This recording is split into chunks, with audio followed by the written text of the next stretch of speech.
Good afternoon, good morning sa lahat nating mga kabarangay, lalo na sa mga barangay kagawad sa buong Pilipinas.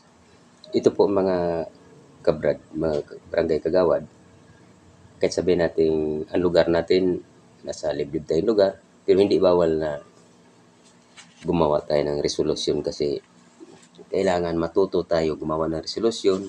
Hmm, May mga mali-mali man ano yan konti, walang problema yan. Pwede ka gumawa dyan ng Tagalog, Bisaya, ini kung anong klaseng salita ang kaya mong sabihin, basta napaliwanag mo yung tuyo mo, walang problema yan. Ito po mga brad, gumawa ako ng barangay resolution. Ah, ang ano ko naman, purpose ko dito, kasi may bagong umupo ngayon sa ating mga munisipyo, sa ating probinsya, maraming bagong umupo. Pag upo pa lang nila, sasalubungin natin ang barangay resolution. Ang sistema naman, halimbawa na matutuloy ang eleksyon sa December, walang problema, importante nakapasa tayo ng barangay resolution, no. Ang target ko po pala dito, no, halimbawa, no, ito ang akong barangay resolution ngayon. Kasi sa ibang lugar, sa ibang barangay, may mga ilog doon na tumatawid ang mga tao kahit baha.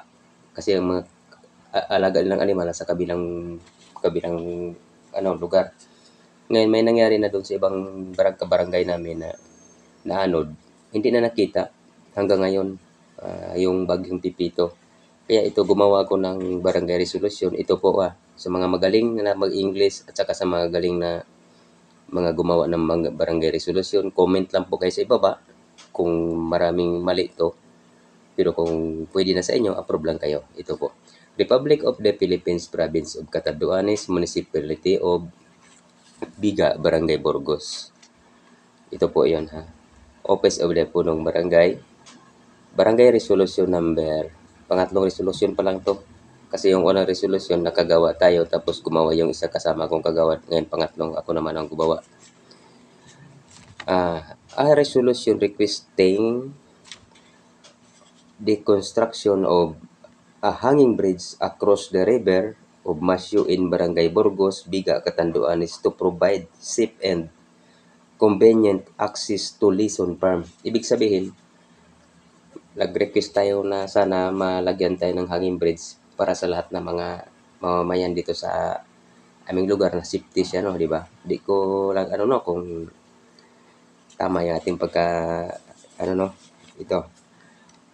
Whereas the river of Masyo in Barangay Burgos, Biga, Catanduanes serve as a natural boundary that separate the main community from Lison Farm, an area where many residents of the barangay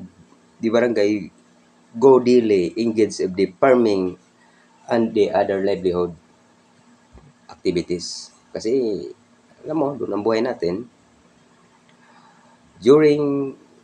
During the rainy season or when the river swell, crossing become extremely dangerous and poses and significant risk to the lives and safety of farmers and residents, especially those carrying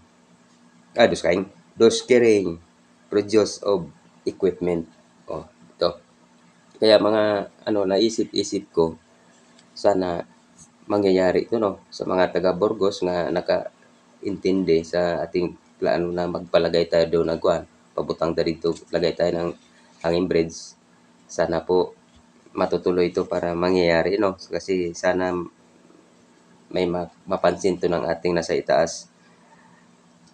The construction of hanging bridge will provide a safe, accessible, and reliable passageway for people going to the from Lison Farm, thereby supporting the local economy and ensuring the safety and productivity of the community.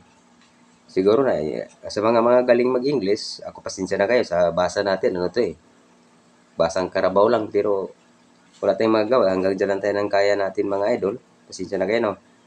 Disang ganiyang barangay o Burgos fully support this initiative in order to uplift the welfare of the consistent and strengthen agriculture development in the area. On motion of Jobert, ako to of Jobert Marikit, July 2nd by Willie Tosi at Herbay. Mga Brad, pasensya na kayo na may babasahin pa man tayo, pero alam ko naman na kayang-kaya niyan intindihin. Sa ating kabarangay, ipoprosige ko itong ipapasa ngayong pag-upo ng ating mayor para naman na at least nakapasa tayo ng resolusyon. May itatanim na tayo, baka darating ang oras may aanihin tayo. Kahit sabihin natin na matatalo kami sa sunod na eleksyon, kung may eleksyon man mangyayari, ang importante nakapag-iwan tayo ng ganitong resolusyon, makakinabang tayo din lahat kung halimbawa magkaroon ng proyekto ang ating gobyerno. Kaya salamat po. Mabuhay ang lahat ng taga-barangay. Salamat.